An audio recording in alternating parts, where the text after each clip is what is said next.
Hi, I'm Gina Kim here at the 2019 SALT Conference, here with a great guest today, Lanhee Chen. The reason why I wanted to have you on the show today is because I wanted to talk about Asian Americans in politics here in the United States and how maybe we've been underrepresented and we're almost, I'd say, invisible. What are your thoughts for the upcoming 2020 elections and how Asian Americans, will they have any influence in this election? Well, I think they will for a couple of reasons. First of all, I think you're right. The challenge the Asian American community has had is that we've largely been focused and concentrated as a population in states where there's a perception that our votes don't matter. So you take a state like California, for example, where the Asian population is growing significantly. In fact, some estimates suggest that Asian Americans will be 10% of the state's population here within a few years. That dynamic in California makes it tough to have a lot of political impact because it's a one-party state by and large. The issue, though, increasingly is that you're seeing Asian Americans now in states that have political clout, like Nevada, which is where we're sitting now, considered to be a swing state. It's a place where Asian American voters are increasing in number, and I think as a result that will increase the measure of influence when you're in states that have the potential to influence elections, whether it's Nevada. You're seeing a similar thing going on in Florida, for example, where the Asian American population is growing. Ohio's another state as well. So I think your observation is right. But I tend to think that Asian Americans, first of all, are beginning to understand the value of political participation, the value of their vote, and so I'm optimistic about how Asian Americans will be able to be involved in politics going forward. How about Andrew Yang? What are your thoughts on him? Well, he's certainly got a really novel idea he's running his campaign on, this notion of universal basic income, and it's gotten some traction with people. I think that he's an ideas guy, which we always need more of in politics. I don't agree with all of his ideas, but I think he is bringing to the fore an interesting set of concerns, which is how do you address income inequality, economic mobility questions. And I applaud him for taking this step. It's a bold step to run for president, not having had any elected experience before.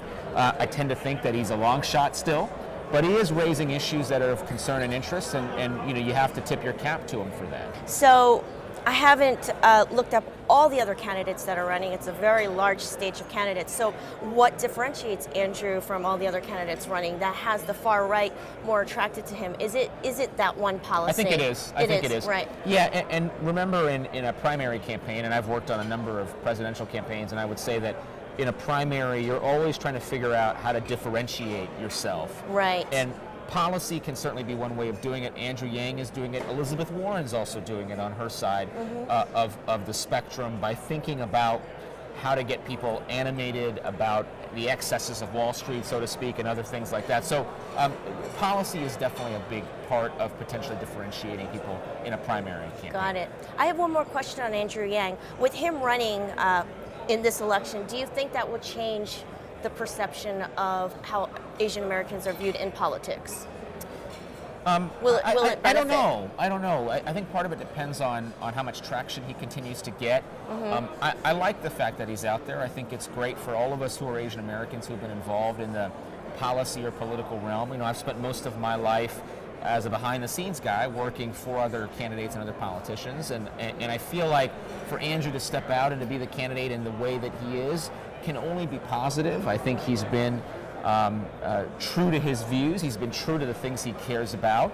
But I don't see the downside in him doing it. I think for the Asian American community, the more visibility we can have on the political stage, the better. Yes, no, that's great. My final question for you is, what can we do better to have our voices heard? The Asian American voice, that is, in politics, that is. I think people have to get involved. That's why organizations that are out there trying to promote young people getting involved in politics and getting interested in politics are hugely important.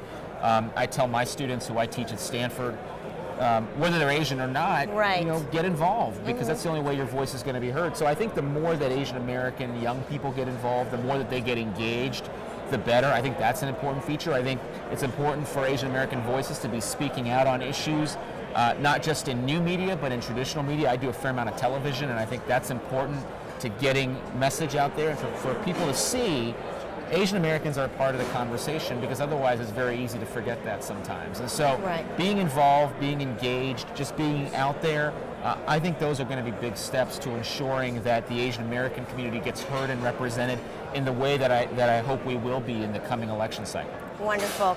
Well, I want to thank you so much for your time and for your input on all of this. Thank you so much for watching this interview with Lanhee Chen and myself.